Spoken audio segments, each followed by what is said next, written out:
Hey y'all, we're on page 11 of your notes, and today we're going to be solving our absolute value equation. So get ready, we're in for a wild ride. Not really, it'll be okay. We're going to start with our objective. I can solve absolute value equations.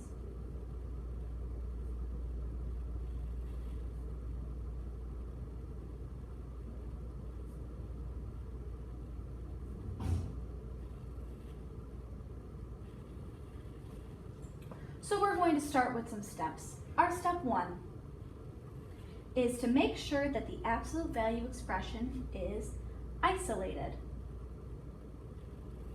That means that the absolute value is on one side and everything else is on the other side.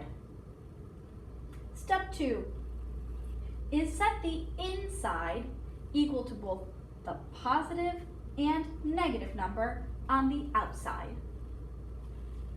Step 3 is to solve both equations. And step 4 is to write your answer as a solution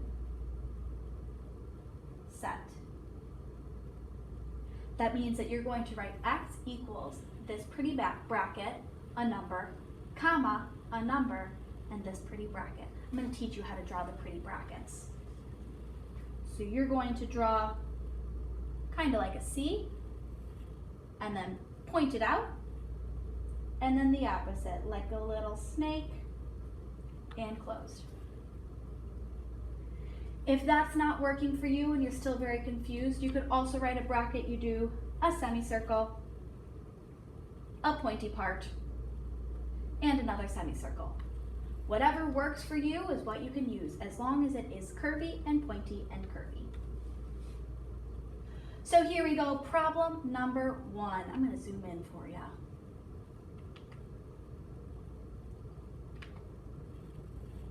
Problem number 1. I see the absolute value of x equals 2. So I'm going to make sure it's isolated, it is. And now I'll set the inside equal to the positive and negative number on the outside. So x equals 2, and also the negative. X equals negative 2. So that means that our answer is the solution set x equals bracket 2, comma, negative 2, bracket. Because our answer is 2 and negative 2. Remember when we learned about absolute value, we said that it's our distance from 0? That still applies when our absolute value is in an equation. So let's move on to question 2. I have the absolute value of m equals 14. Well, I'm going to set m equal to positive 14 and set m equal to negative 14. That means our answer is m equals bracket positive 14 and negative 14.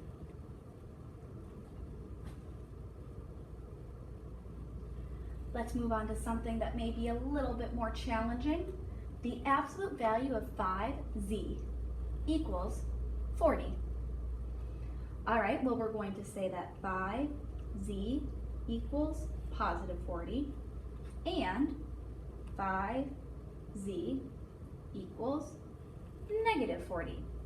When we split this into 2 equations, we don't need to include the absolute value bars anymore.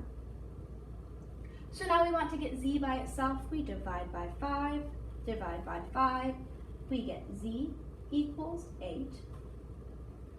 And over here, we divide by 5, divide by 5.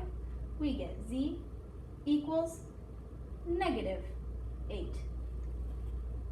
So our answer is z equals bracket 8 and negative 8.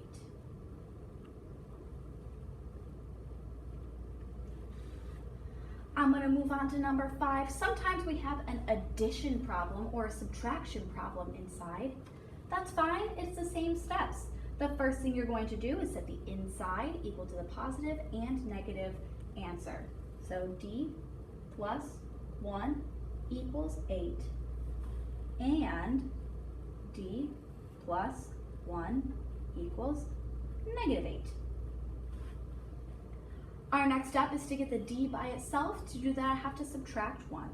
So -1 minus 1, I get D equals 7. And same thing over here, -1 minus 1, I get D equals -9. So our answer is D equals bracket 7, comma, -9. Now sometimes we end up with a two-step equation or even a multi-step equation inside our absolute value bars. That's fine, it's still the same steps. I'm going to say 4n plus 2 equals 34, and 4n plus 2 equals -34. Here I'm going to try to get the part with the variable by itself, so I subtract 2 from both sides. I get 4n equals 32. And then to get the n by itself, I divide by 4. Divide by 4, I get n equals 8. And then on this side, I have 4n plus 2 equals -34. I subtract 2 from both sides. I get 4n equals -36. And then to get the n by itself, I divide by 4. Divide by 4, I get n equals -9. So my answer is n equals bracket 8 and -9.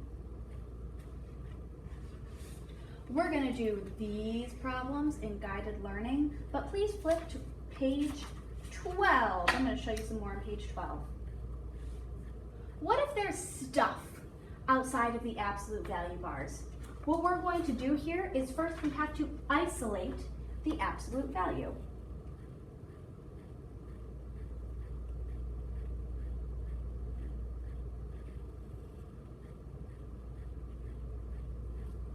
So we have the absolute value of C plus 2 equals 12.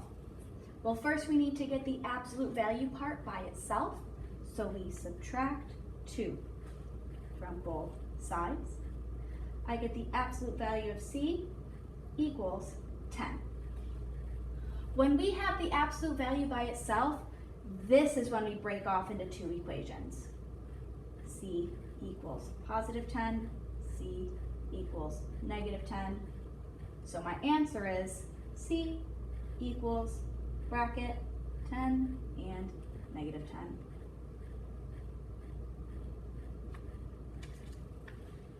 What if there's multiplication times the absolute value? Same deal, we isolate the absolute value first.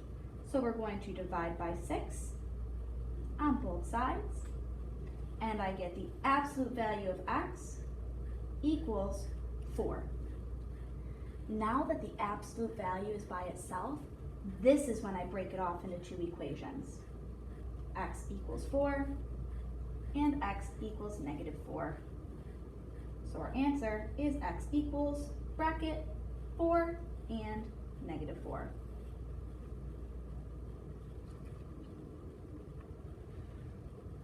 Sometimes I have where the absolute value is on the top of a fraction and there's a bunch of stuff inside it.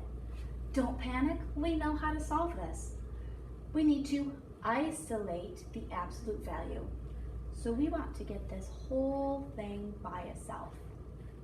Since it's being divided by 6, my inverse operation is to multiply by 6 on both sides. That cancels out my 6's, and I end up with 2w minus 4 equals 18. Now to get my 2w by itself, just kidding. We're going to keep that in our absolute value bars. Now, since we have our absolute value bars isolated, this is where we break it off into our two equations. 1, 2, we have the absolute value of 2w minus 4 equals positive 18. And 2w minus 4 equals negative 18. I'm sorry, when we break these off, we do not need these absolute values anymore. We want to get the 2w by itself. Since this is a negative 4, we will add 4 to both sides. We get 2w equals 18, 19, 20, 21, 22. Divided by 2, divided by 2, we have w equals 11. Same steps on this side. We're going to add 4 to both sides. I get 2w equals negative 14. To get the w by itself, I divide by 2, divide by 2. I get w equals negative 7. So my answer is w equals bracket 11 and negative 7.